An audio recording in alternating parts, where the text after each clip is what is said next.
ఒక గుడ్డివాడు ఉన్నాడు. అతనికి ఊహ తెలిసినప్పటి నుంచి అతనికి చూపు లేదు. సో అలా గుడ్డివాడుగానే అతడు పెరుగుతూ ఉన్నాడు. అన్నీ నేర్చుకున్నాడు, జీవితంలో అన్ని చూస్తూ ఉన్నాడు. ఇలా అతని జీవితం కొనసాగుతుంది. అయితే ఆ గుడ్డివాడు ప్రతిరోజు చీకటి పడంగానే ఒక ల్యాంప్ తీసుకొని బయలుదేరుతూ ఉండే. అందరూ అతన్ని చూసి ఒక రకంగా ఎగతాళి చేసేవారు. గుడ్డివాడు కదా, ఉదయం అంతా గుడ్డివాడుగానే ఉన్నాడు, రాత్రి గుడ్డివాడుగానే ఉన్నాడు, కానీ రాత్రి అయితే మాత్రం ఇతడు ఎందుకు ల్యాంప్ వేసుకుని వెళ్తున్నాడు అనేసి అందరికీ ఒక రకంగా అనిపించేది. ఎంతమంది అడిగినా కూడా అతను సమాధానం చెప్పేవాడు కాదు. అయితే ఒకరోజు రాత్రి ఆ గుడ్డివాడు ఆ ల్యాంప్ చేతిలో పట్టుకొని అలా నడుచుకుంటూ వెళ్తున్నప్పుడు ఒక నలుగురు స్టూడెంట్స్ కలిసి ఆ దారి గుండా వెళ్తా ఉన్నారు.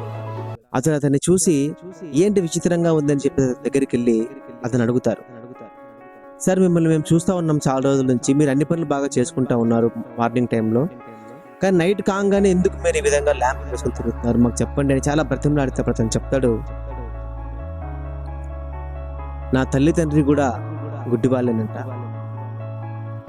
వాళ్ళు ఒకరోజు రాత్రి నన్ను తీసుకొని వెళ్తా ఉన్నప్పుడు వేరే వాళ్ళు వచ్చి యాక్సిడెంట్ చేశారు.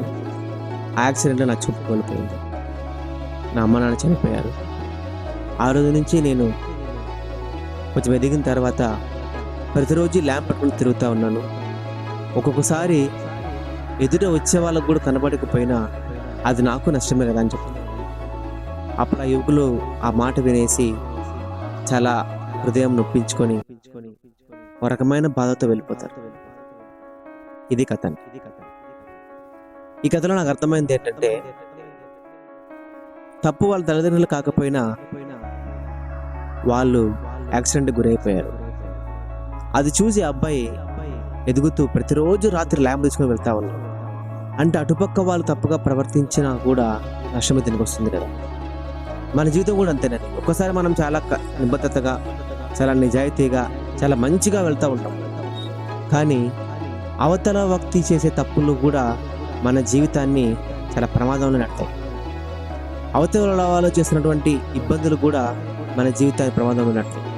సో జీవితంలో మనం ముందుకెళ్తున్నప్పుడు ఒక్కొక్కసారి మన ప్రమేయం లేకపోయినా, ఒక్కొక్కసారి మన తప్పు లేకపోయినా, ఒక్కొక్కసారి మనం ఏమి చేయకపోయినా వేరే వాళ్ళ తప్పు వల్ల మనం నిందను, శిక్షని, అవమానాన్ని భరించాల్సి వస్తుంది. కాబట్టి గుడ్డివాడు ఏ విధంగా అయితే ల్యాంప్ పట్టుకొని వాళ్ళకి వెలుగునిస్తున్నాడో మనం కూడా అవతల వ్యక్తి